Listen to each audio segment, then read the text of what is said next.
Okay, yo, I'm sitting here with the legendary South Florida's very own, the heartbeat, the backbone of the South Florida music scene, the one and only Jimmy Starr. What's up, Jimmy? What's up, man? All right, coolin'. So, quick question. Tell me, how did you become the legendary Jimmy Starr and the man on this music scene in South Florida? Well, it all started, I want to be a drummer. You said to go back to the drums, and I realized you had to get a record contract. First time I ever went in a studio with my drums, I was mesmerized, and I had to get a studio to, record. So I did that, and the first band I ever recorded came out awesome. So kind of shied away from the drums and got addicted to recording. Ended up getting me a warehouse, starting a little studio. I think it was $12 an hour. I still got the advertisement, and just went to 15 and so on and so on. But in the meantime, I was recording, and one group came in there, Afro Rican, and said we're gonna do a demo, okay, of the new song. And we started doing the vocals and the cuts and everything like that. Everything was done on 8-track back then, so all you had was 8 tracks, and the drum machine was synced up to a SMPTE time code, which gets real complicated. But that gave us another 8 tracks, so we kind of had 16 to deal with. And so we recorded that record, keep short short, recorded that record, and a couple weeks later, he comes back, and I'm pulling up, and he's pulling up. He says, "Hey man," he said, "we got a record deal with this song." I said, "What?" He says, "Yeah, we got a record deal with this song that you did."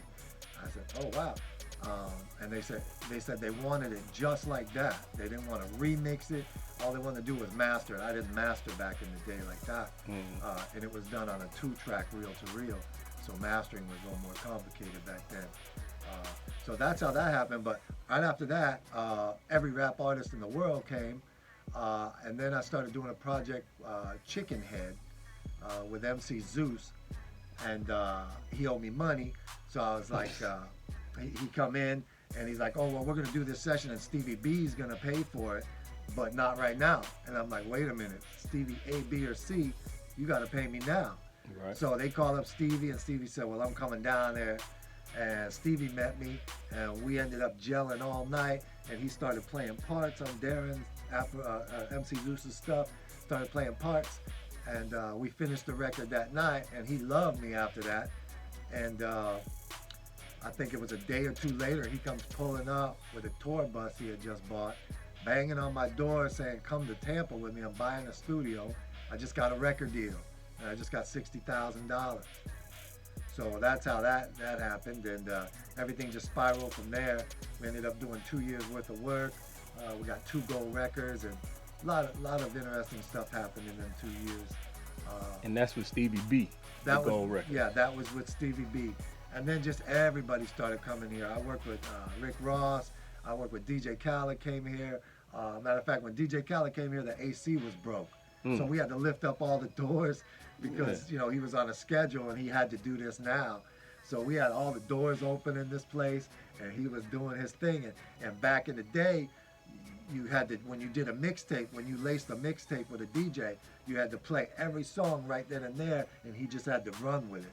So that's what he did. He sweated his ass off and just ran with it, and that came out incredible too. But yeah. And so, the Afro Recon project, that was the give it all you got. Give it all you got. Yeah. Wow. Yeah. That's a legendary record. And Chicken Head was, when I say chicken, you say chicken head. Yeah, all Miami based. And I worked with Funk Boogie. From Slip and Slide?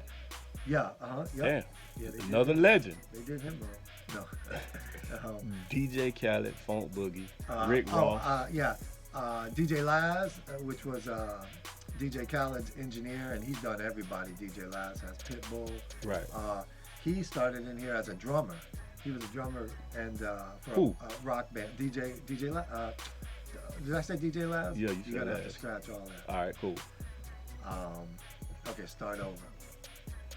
Who the fuck is it? Bruh. Louis D. Louis Diaz. So, Okay. here we go. Yeah, back in the day, Louis Diaz came in here, and he was a drummer for a rock band when he was like 15 or 16, And he, like me, he was a drummer and he got mesmerized by the studio thing.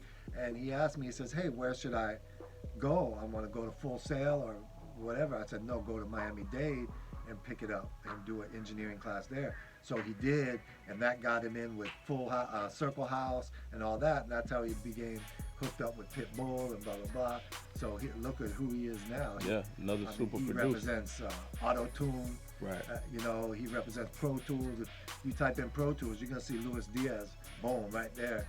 So he did a lot of work in here. So all those guys came through Hideaway at one point in time. Yeah, at one point in time. Right here in Fort Lauderdale. That's right. Okay, so basically this is the same spot you started 33 years ago. 33 years ago. Crazy.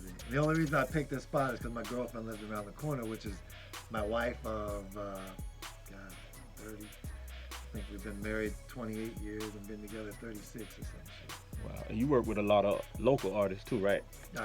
Pretty much everyone are local artists. Yeah, rap artists, you know, rock artists.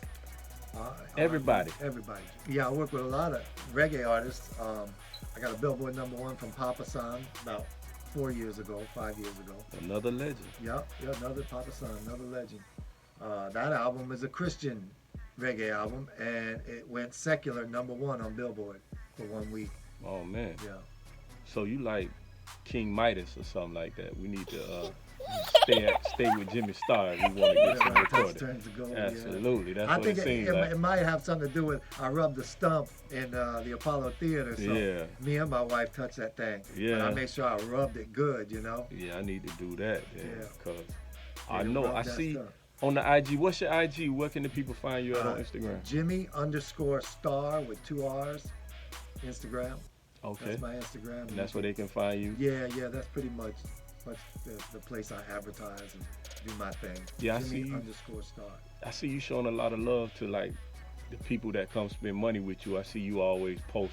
Always, yeah. Their I stuff. love good music, you know, and there are so many good artists down here, and I let them know don't give up on your dream because a lot of people are so talented, and maybe you could be really talented, but let me tell you, young folks especially, if you don't promote that shit to the best of your ability and then some, you know, I just worked with let me say something.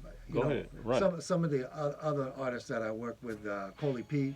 Okay. Chaotic was just in here, and I even told him, I said, dude, you're doing a good job of promoting. I says, now you need 10 other people to promote you just like you do. Chaotic from Love and Hip Hop, right? Yeah. Okay. Because Love and he's Hip Hop an incredible Miami. person. He's full of aura. Yeah. Like, wow, when he's in the room, Right. that's a big aura thing. When he's Okay, in the one time. He's a Chaotic. funny son of a bitch too. But yeah, you gotta, if you think you're promoting good enough, do it 10 times that. Then you'll be lucky if you're getting there. That's how hard it is. It ain't that easy. You know what I'm saying? Right. If it was, everybody would be famous. Absolutely. You could have the best song in the world. If you don't promote it right, it ain't going nowhere. Right. So with so much legendary stuff and acts coming from South Florida, Palm Beach, Broward, and Dade County, why do you think like we so low on the totem pole as far as the music industry? Like, what do you think happened there? Well, I wouldn't say we're low on the totem pole. It's just there's a lot of music happening down here, and everybody's cutthroat, which is a sad thing. And a lot of people will stab other people in the back just to get to that next jump. And let me tell you, that only creates bad karma for you that's going to follow you for the rest of your life.